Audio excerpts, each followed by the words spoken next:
6 months after my husband died, I spotted him at a market. Then I followed him home. Part 1. The love of your life.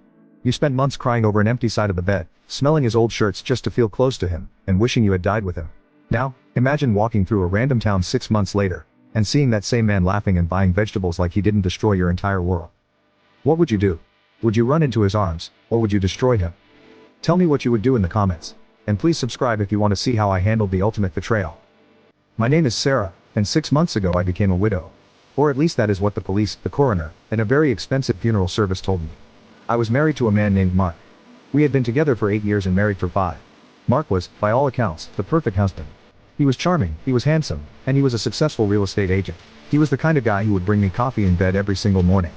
He was the kind of guy who remembered anniversaries, birthdays, and even the day we first met. We didn't have a perfect life though. We had money problems. Mark was a bit of a gambler.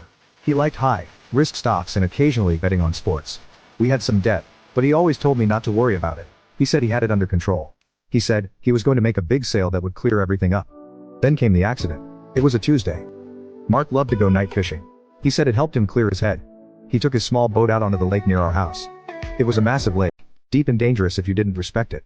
He didn't come home that night. I woke up at 3 a.m. with a pit in my stomach. I called his phone, straight to voicemail. I called again, voicemail. By 6 a.m., I had called the police. They found the boat 3 hours later. It had capsized near the rocky cliffs on the north side of the lake. The hull was smashed. They found his fishing gear floating in the water. They found his favorite hat, but they didn't find him. The search lasted for 2 weeks. Divers went down, helicopters flew over, and volunteers walked the shoreline. I didn't sleep for 14 days. I stood by the dock waiting for him to swim up. I prayed every god I could think of, just let him be alive. I don't care if he's hurt. Just let him be alive. But he wasn't. The police told me that the currents in that part of the lake were strong. They said bodies sometimes get pulled into underwater caves and never come up. They declared him presumed dead. I had to hold a memorial service with an empty casket. Do you know how hard that is?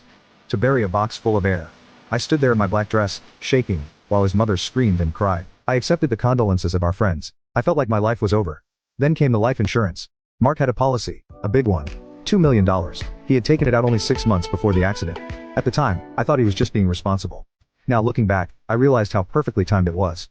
The insurance company investigated, of course. They always do. But because the police report ruled it an accidental drowning due to rough waters and a storm that had passed through that night, they paid out. Suddenly, I was a wealthy widow. I paid off the debts Mark had left behind. I paid off the house, but I was miserable. I didn't have Mark. I barely left the house. I lost 20 pounds. I was a ghost haunting my own life. 6 months passed. My sister Emily finally forced me to get out of the house. Sarah, she said, you are rotting away in here. You need fresh air. Let's go for a weekend trip, just a drive. We'll go up to the mountains. Visit that little town with the antique shops you like. Please. I agreed, mostly to get her to stop asking. We drove 3 hours north to a small, picturesque town called Oak Haven. It was beautiful. The leaves were changing color. The air was crisp.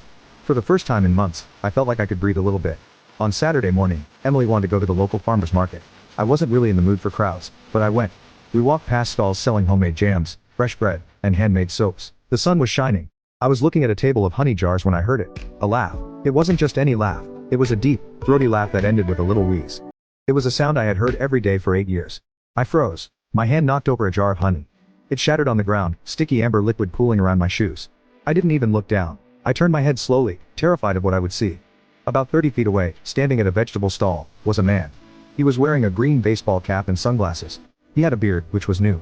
But I knew the posture. I knew the way he stood was weight on his left leg. Then he reached up to adjust his glasses, and I saw it. On his right forearm, there was a scar, a jagged white line shaped like a lightning bolt. Mark got that scar when he fell off a bike when he was 10. He used to tell me stories about it. It was him. The world tilted on its axis. I felt dizzy. My dead husband, the man I had mourned for half the year, was standing there squeezing avocados. My sister grabbed my arm. Sarah, you broke the jar. Are you okay? It's him, I whispered, my voice barely a squeak. What? Mark.